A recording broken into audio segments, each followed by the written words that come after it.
ఈరోజు అయితే పుదీనా పచ్చడి ఎలా చేసుకోవాలో చూసేద్దాం. మనలాంటి వంటలు రాని వాళ్ళు కూడా సింపుల్గా ఈజీగా పుదీనా పచ్చడి చేసుకొని అన్నంలో పచ్చడి నెయ్యి వేసుకొని కలుపుకొని తింటే అదరహో అనాల్సిందే. ప్రాసెస్ చూసేద్దామా? 3 ఎర్రగడ్డలు, 2 టమాటాలు, ఒక 10 ఎండుమిర్చి, దాంతోపాటు పచ్చి కొబ్బరి కొంచెం, అలానే చింతపండు నానబెట్టుకుంది. మన మెయిన్ ఇంగ్రీడియంట్ వచ్చేసిందిగా పుదీనానండి. ప్యాన్ పెట్టుకొని ఒక స్పూన్లు నూనె అయితే వేసేసుకుందాం. దాంతోపాటు నూనె వేడెక్కాక ఒక 10 ఎండుమిర్చి అని చెప్పానుగా, దాన్ని కూడా వేసేసి మంచిగా వేపుకుందాం. దాంతోపాటు కొంచెం జీలకర్ర, ధనియాలు, అలానే మెంతులు, అలానే కొంచెం ఆవాలు కూడాను వేసేసి మంచిగా అయితే వేయించుకుందాం. వేగాక ఒక ప్లేట్లోకి అయితే ట్రాన్స్ఫర్ చేసేసుకుందాం దాన్ని మొత్తాన్ని. అదే ప్యాన్లో మనం కట్ చేసి పెట్టుకున్న టమాటాలని కూడా వేసుకొని మంచిగా వేపుకుందాం. దాంతోపాటు మనం కట్ చేసుకున్న పచ్చి కొబ్బరిని కూడా వేసేసి మంచిగా ఏగనిద్దాం.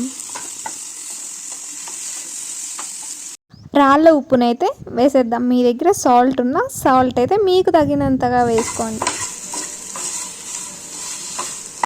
రోజు కర్రీలో మన కింగ్ వచ్చేసరికి పుదీనా కాబట్టి కింగ్ని అయితే వేసి బాగా వేగిద్దాం. కొద్దిగా పసుపు, మనం వేసినటివన్నీ ఇంకా బాగా వేగాలన్నమాట. వేగిన తర్వాత టమోటాలన్నీ ఎంత ముడుచుకుపోయినట్టు అయిపోతాయో కదా, అప్పుడు మనం వేసుకున్న పచ్చి ఎండు కొబ్బరిని కూడా సైడ్కి అయితే తీసేసుకుందాం ప్లేట్లోకి. ముద్దగా రావాలి, అప్పుడు ఉప్పు అన్నీ సరిపోయింది.